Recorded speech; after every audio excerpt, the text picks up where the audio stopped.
찬양할 때 은혜의 바다로 이렇게 찬양을 했습니다. 히브리인들의 개념에서 보면은 물이라고 하는 것은 성경에 나오는 물이라는 개념이 은혜로 되어 있습니다. 은혜의 바다, 물, 그 부분들이 우리가 나아가야 될 곳이고 그곳을 찾아가야 될 곳이다 라는 것들을 우리가 찬양하면서 다시 한번 이야기했는데요. 언덕을 넘어서 고난 가운데 힘든 가운데서도 그 믿음의 길을 온전히 걸어갈 때 하나님의 은혜의 자리로 우리가 온전히 나아가게 된다라는 것들을 우리가 다시 한번 명심해야 될 것 같습니다. 오늘 말씀 가운데서도 우물가에서 물을 기르러 왔던 한 여인의 말씀이 나옵니다.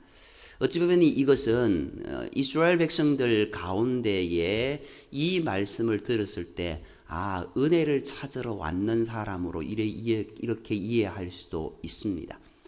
결국 이 말씀을 들으면서 이 말씀을 보면서 우리가 어떤 삶을 살아야 되는가, 우리의 삶의 목마름이 어디를 향해야 되는가, 그것을 다시 한번 우리가 명심해야 될 것 같습니다.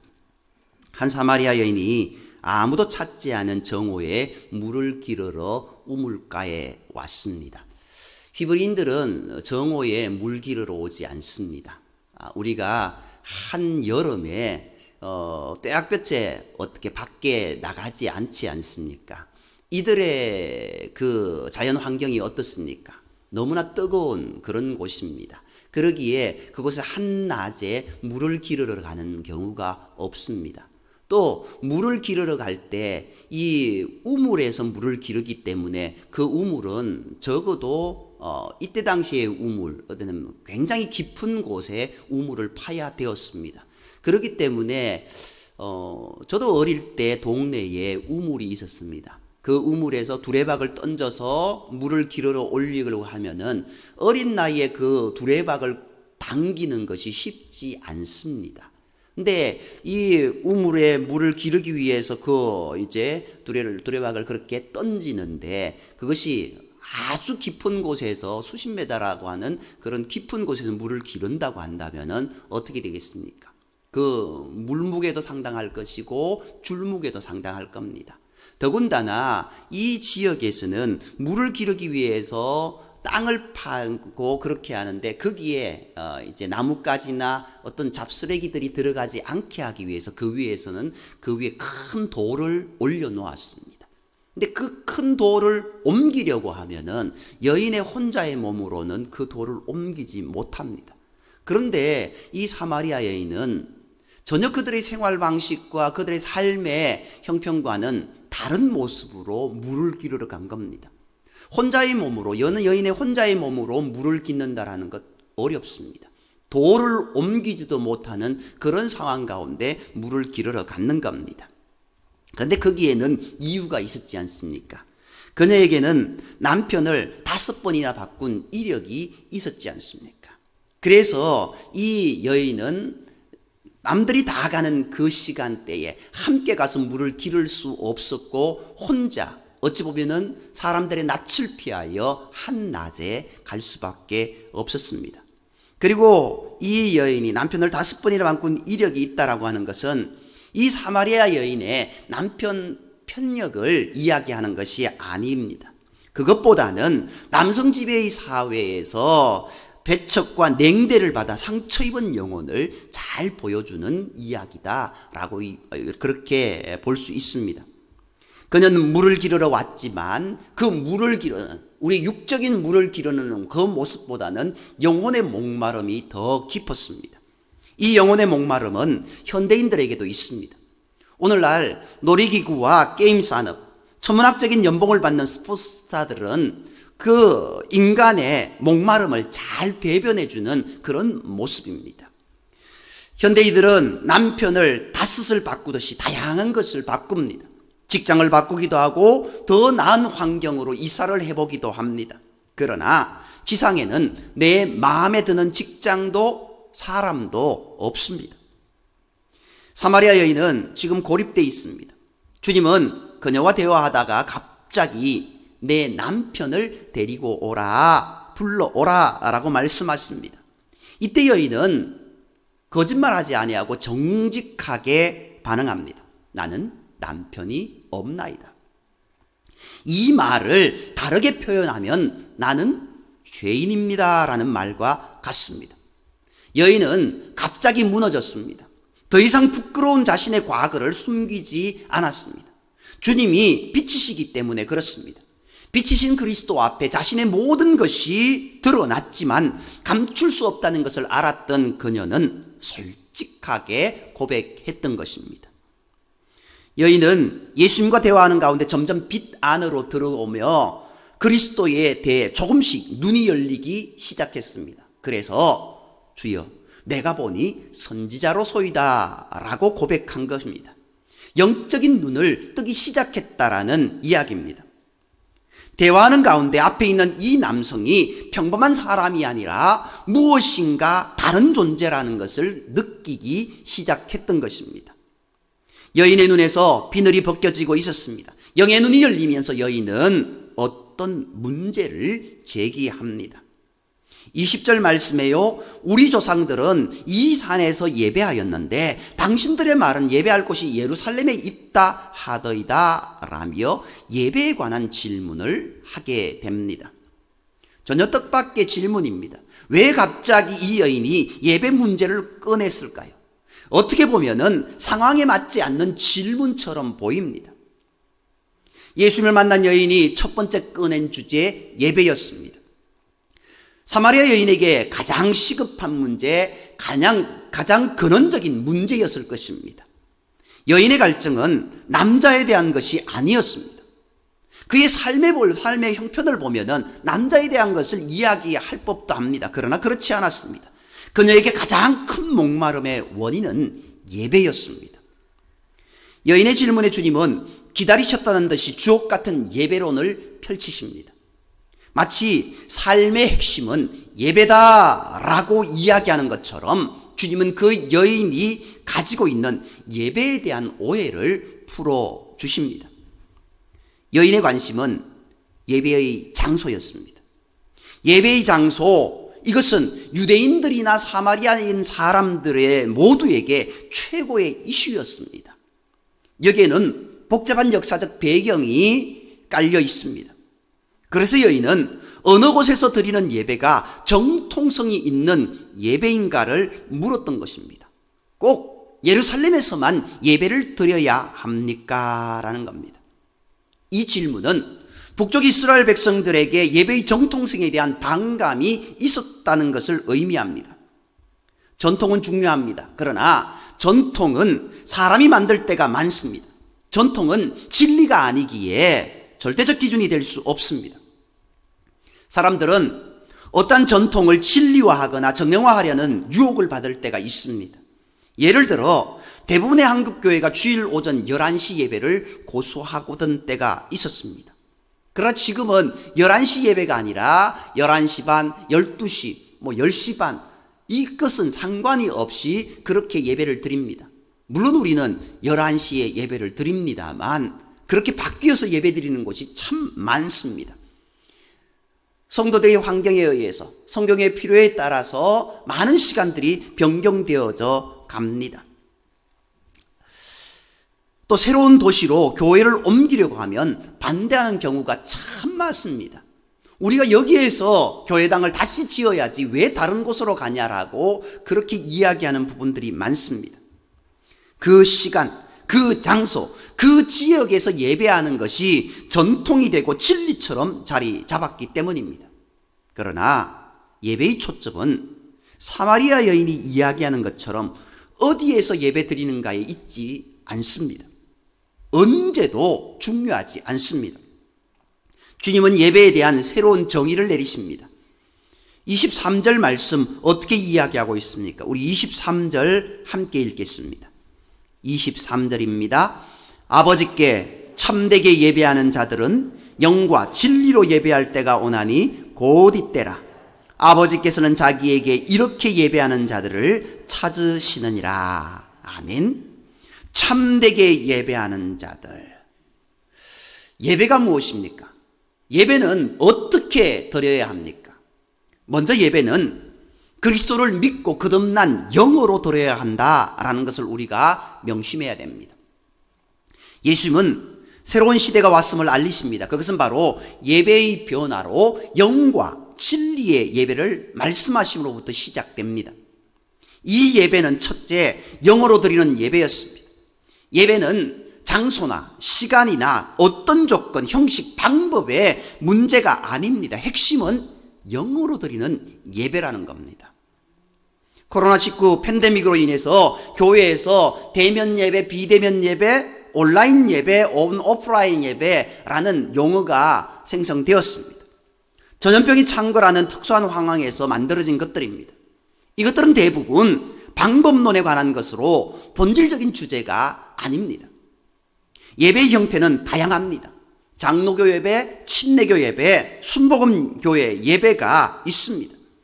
젊은이들의 예배가 있고 전통적인 예배가 있고 노년층의 예배가 있고 현대적인 예배가 있습니다.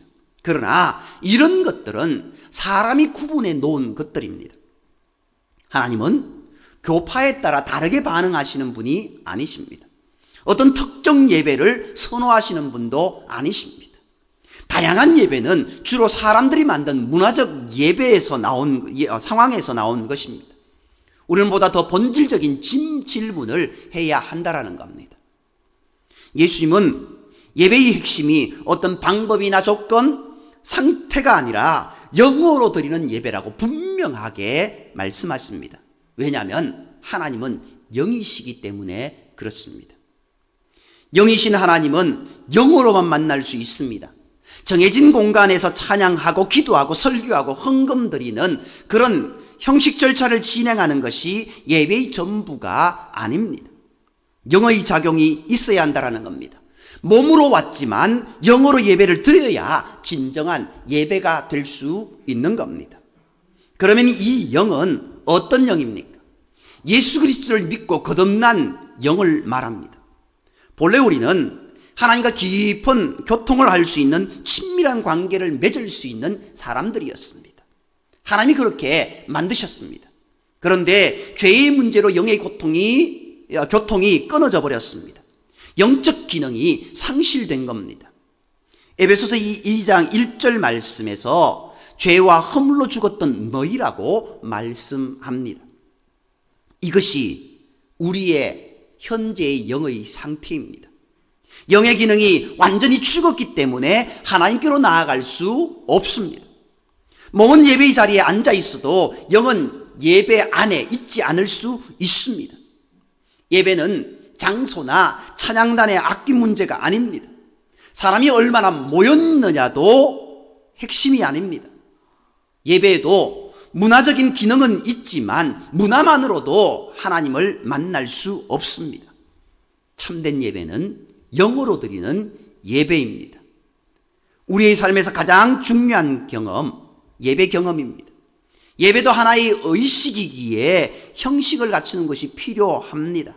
그러나 어떤 틀 안에 갇혀서 그 의식이 우상이 된다면은 형식주의로 전락하게 됩니다. 이제까지 우리는 형식주의에 참 많이 길들여져 있었습니다. 예배를 드리는데 왜 이 부분은 없어요? 내가 전에 섬겼던 교회에서는 기도 전에 뭐가 있었고 기도 후에 뭐가 있었고 설교 후에 뭐가 있었고 하면서 형식을 따질 때가 많습니다. 아직까지 그러는 교회도 참 많습니다. 그러나 그런 부분들 다 필요한 부분이기는 하지만 그것이 핵심은 아니다라는 겁니다.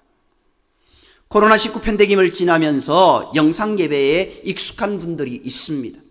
가능하면 교회에 와서 예배를 드려야 하지만 이것이 핵심이 아닙니다. 어디에 있든지 영으로 하나님을 예배할 수 있는 자인지 물어야 한다라는 겁니다.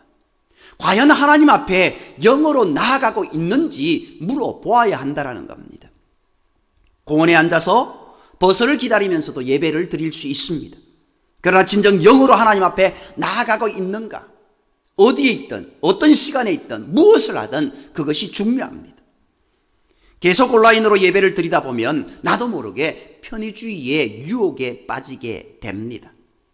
그래서 어느 순간은 나도 모르게 내가 왜 이런 모습으로 예배를 드리고 있지라고 하는 그런 모습, 그런 것들을 느낄 때가 있습니다. 우리에게는 죄성이 있기 때문입니다. 영어로 드리는 예배에 초점을 맞추면 자연스럽게 모든 문제는 해결됩니다. 참된 예배를 경험하고 있습니까? 영과 진리의 예배는 우리의 삶에 결정적인 영향을 미칩니다. 예배는 신자에게 생명과도 같습니다. 영어로 드려지는 예배가 아니면 아무리 드려도 그 예배는 허전할 수밖에 없다라는 겁니다. 그리고 예배를 드리고 난 다음이 참 중요합니다.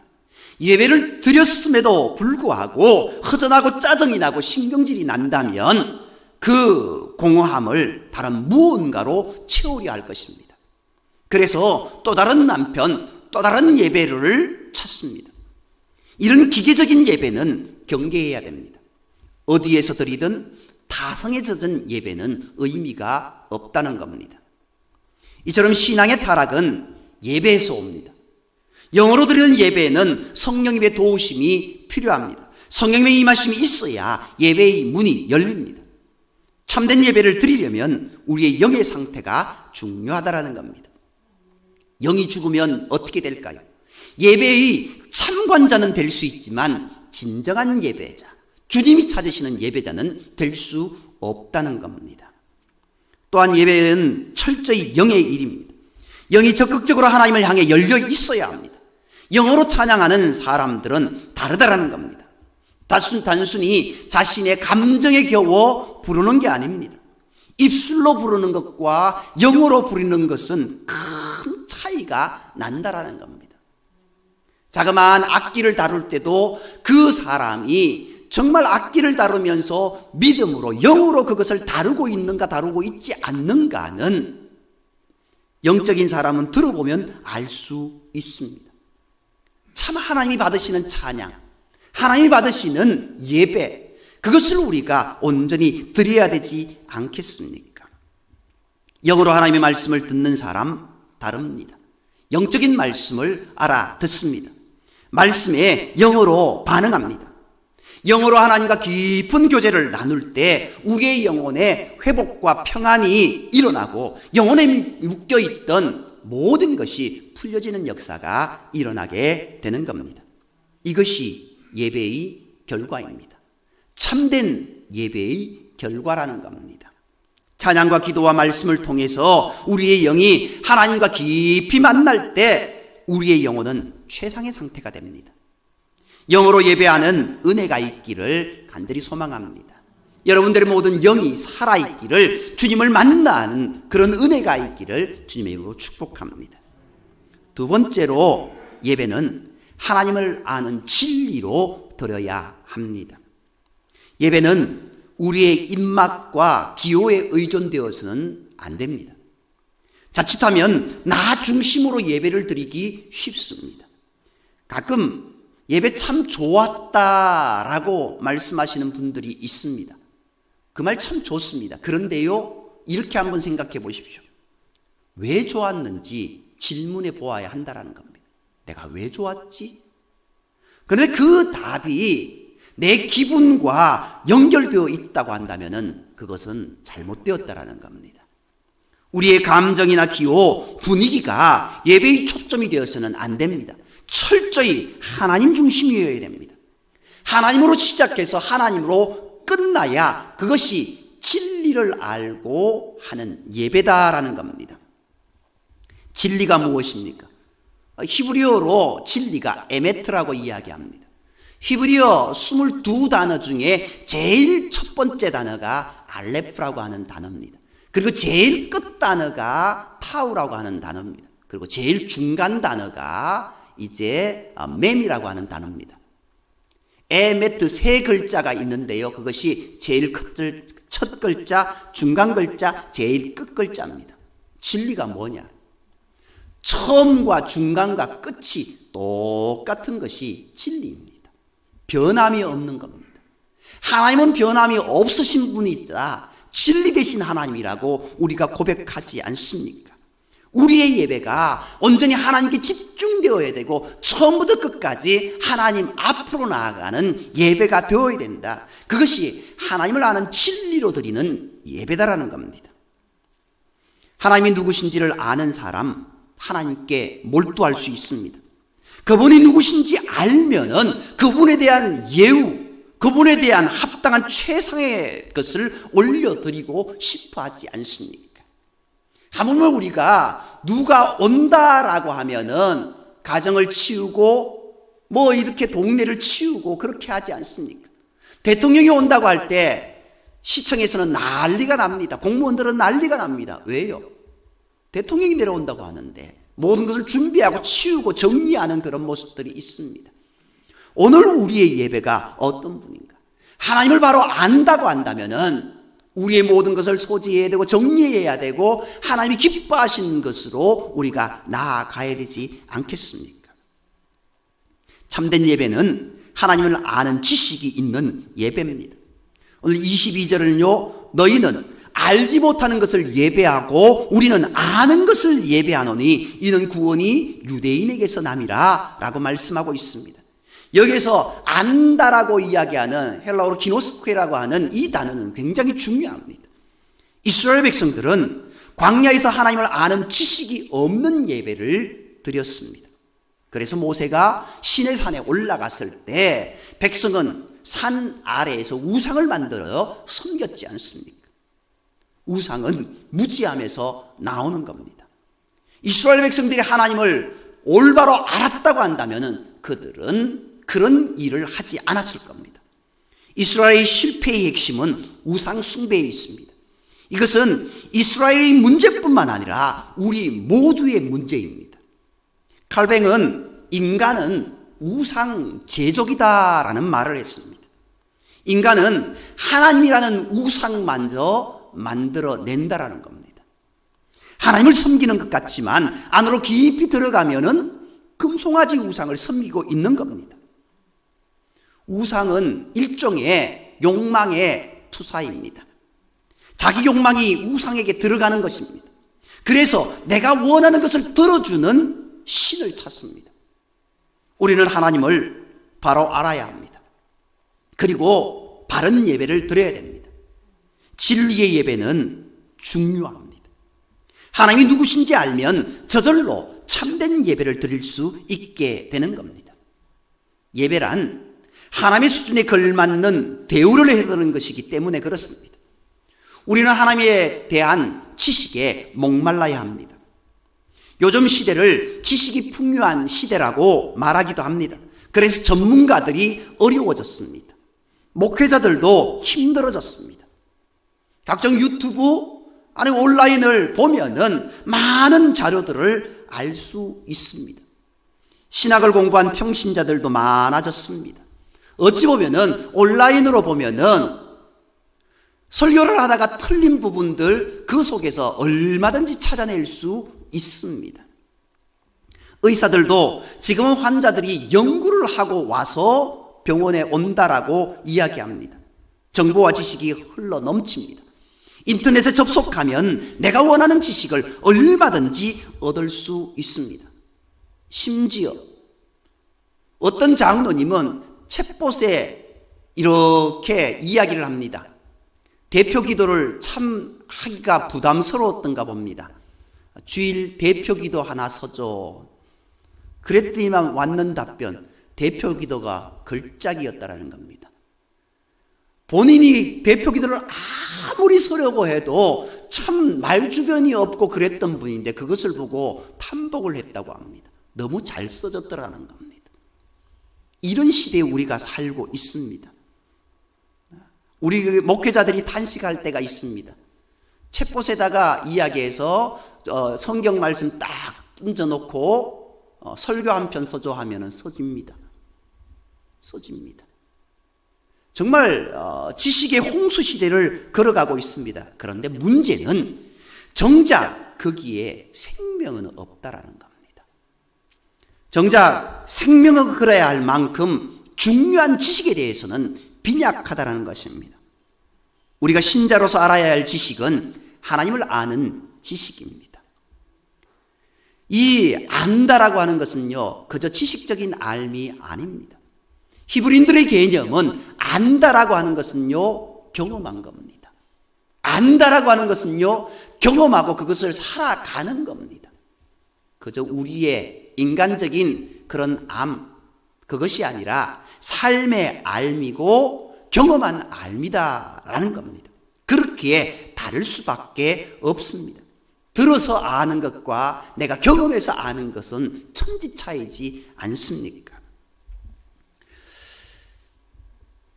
요즘 세상에요, 많은 사람들 하나님에 대해서, 기독교에 대해서 어지간한 기독교인보다 더 많이 아는 사람들이 있습니다. 그런 그들이 하나님에 관해 물으면 자신 있게 우리가 대답할 수 있습니까? 무신론자들도 무조건 안 믿는 게 아닙니다. 자신의 무신론을 신앙화하기 위해서 학문적인 체계를 가지고 있는 분도 많습니다. 우리는 믿는 것에 대한 근거를 가지고 믿어야 합니다. 당신은 왜 하나님을 믿습니까? 라는 질문에 어떻게 대답하시렵니까? 신자라면 하나님에 대해서만은 잘 알아야 하지 않겠습니까? 지식 중에 지식, 하나님을 아는 지식이라고 그렇게 잠언은 이야기합니다. 우리는 성경을 많이 읽어야 합니다. 성경을 통해 하나님을 알 수 있기 때문입니다. 하나님을 모르면 다른 것을 아무리 알아도 무식하다고 할 수밖에 없습니다. 믿는 자에게 가장 중요한 것이 무엇인가? 그 중요한 것, 그 핵심을 잃어버리면은 우리는 신자다, 그리스도인이라 할 수 없다라는 겁니다. 인간이 왜 교만해집니까? 하나님을 모르기 때문입니다. 하나님을 알아도 제대로 알지 못하기 때문에 그렇습니다. 수박 그 탁길식에 그런 알미 되어서는 안 된다라는 겁니다. 하나님을 깊이 알고 깊이 알면 알수록 우리는 교만해질 수 없다라는 겁니다. 겸손해질 수밖에 없습니다. 이스라엘의 실패는 하나님에 대한 무지의 그 원인이 있었습니다. 하나님에 대한 무지로 인해 예배가 무너졌고 우상 숭배가 만연해졌습니다. 우리 평생의 삶은 하나님을 알아가는 영행이 되어야 될 줄 믿습니다. 물론 수십 년 신앙생활을 한다고 할지라도 정말 믿음의 길 어렵다라고 우리 스스로 그렇게 이야기하지 않습니까? 믿음의 길 가는 것이 너무나 어렵습니다. 그렇기에 바울은 우리에게 말씀했습니다. 믿음의 길 끝까지 달려가라고, 선한 싸움을 온전히 이루라고, 싸우라고 그렇게 말씀했지 않습니까? 마지막 주님이 부르시는 그날까지 우리는 하나님을 알아가는 자리에 나아가야 될 것이고 하나님을 신앙하는 자리로 나아가야 될 줄 믿습니다. 하나님을 아는 지식, 이것보다 더 나은 지식 없습니다. 하나님을 아는 일에 대한 목마름이 우리 가운데 있어야 됩니다. 하나님을 아는 수준에 따라 예배도 달라집니다. 예배를 드리면서 예배와는 정반대인 우상을 숭배할 수도 있기 때문에 그렇습니다. 하나님이라는 우상을 섬기는 행위가 그것입니다. 하나님을 하나님으로 인정하는 게 진정한 예배입니다. 하나님의 이름에 합당한 대우를 해드리는 예배, 그 예배자가 되기를 주님의 이름으로 소망합니다. 마지막으로 진리는요, 진리로 드리는 예배는 진리를 따르는 일상으로 이어져야 합니다. 우리 함께 고백하겠습니다. 진리로 드리는 예배는 진리를 따르는 일상으로 이어져야 한다. 아멘이십니까? 삶의 예배를 드려야 한다라는 겁니다. 하나님을 아는 지식은 단순히 머리로만 아는 지식이 아닙니다. 히브리인들은 그렇게 살아갔습니다. 하나님을 하나님으로 인정한다면 하나님의 말씀 따라 살 수밖에 없습니다.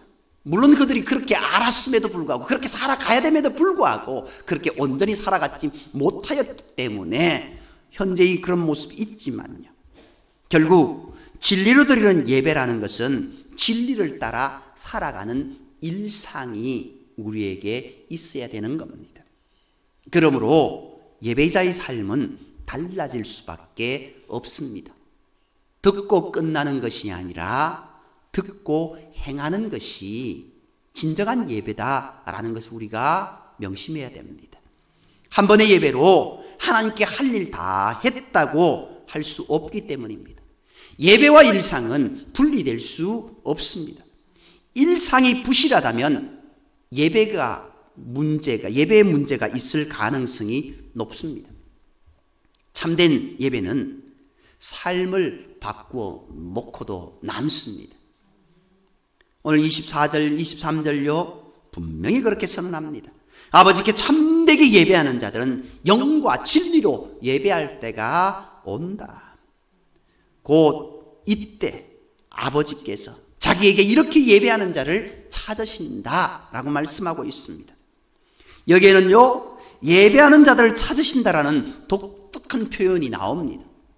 예배자를 찾으신다라는 이 말씀은 당시 진정한 예배자를 볼 수 없었다라는 것을 내포하기도 합니다. 당시 이스라엘의 예배는 400여 년간의 영적인 침체기 암흑기를 통과하면서 죽어 있었습니다. 예수님 시대에 이르러 이스라엘에 얼마나 많은 예배가 일어났습니까? 오늘날도 마찬가지입니다. 수많은 그리스도인들이 주일이면 예배의 자리로 나옵니다. 하지만 모두가 참된 예배자일까요? 하나님은 예배의식을 받으시는 분이 아니십니다. 하나님은 예배를 받으십니다. 그래서 예배 순서가 아니라 예배자의 태도에 관심이 있습니다. 주님은 예배드릴 마땅한 공간이 없다고 투정하지 않으십니다. 예배를 위한 쾌적한 공간은 우리에게 필요한 것이지 하나님에게 필요한 것이 아닙니다. 하나님은 오직 한 가지 예배자면 충분하다고 말씀하십니다. 예배란 하나님의 영광과 접촉하는 일입니다.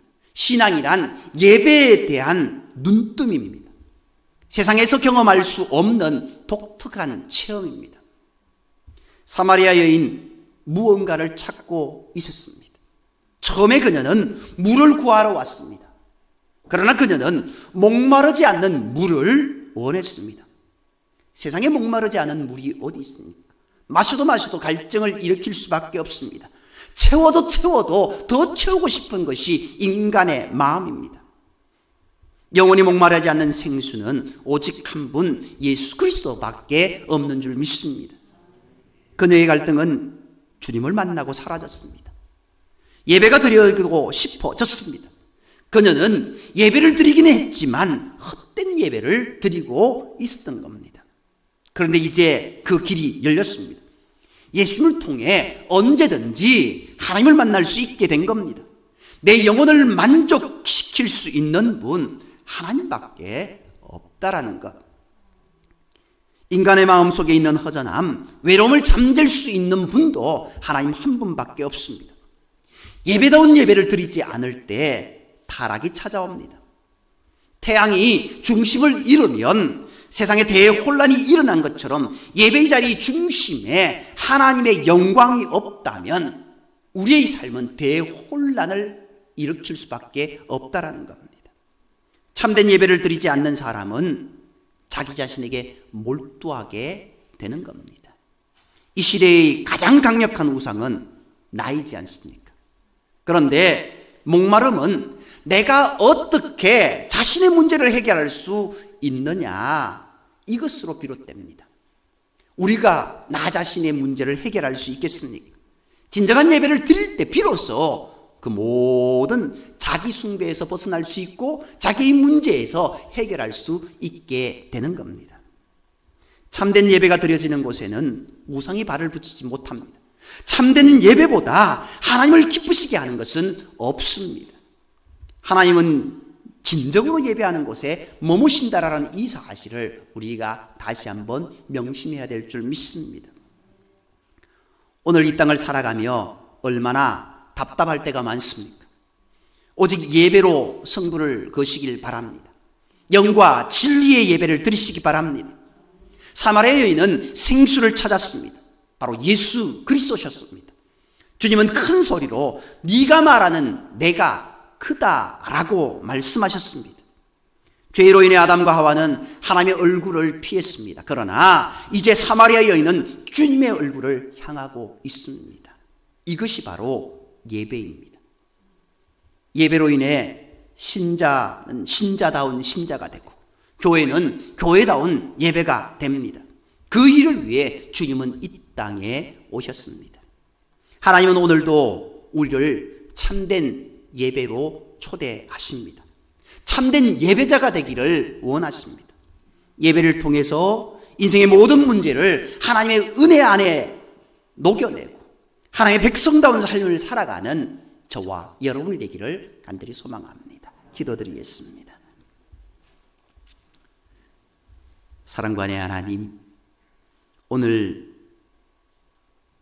인생의 목마름으로 나왔던 한 여인, 그러나 그 시면의 깊은 곳에 있는 근원적인 문제는 예배에 대한 문제였습니다. 오늘 우리의 삶의 문제 투성이입니다. 그러나 그 모든 문제가 우리의 삶을 좌지우지한다 할지라도 그것보다 더 중요한 것이 무엇인지 우리가 다시 한번 깨닫게 됩니다. 주님, 우리의 예배가 진정한 예배가 되기를 원합니다. 오늘 우리가 하나님이 찾으시는 참된 예배자가 되기를 원합니다. 우리의 삶을 통하여서 주님의 말씀을 묵상하고 그 말씀을 부여잡고 믿음으로 살아갈 수 있는 우리 삶이 되게 인도하여 주셨고, 이 한 번의 예배가 아니라 매 순간 주님께 예배하는 복된 우리의 삶이 되게 인도하여 주셔서 주님께서 그 크신 은혜를 우리에게 덧입혀 주시고 주님으로 인하여서 기뻐할 수 있는 우리의 삶이 되게 인도하여 주옵소서. 모든 말씀을 사랑하시는 예수님의 이름으로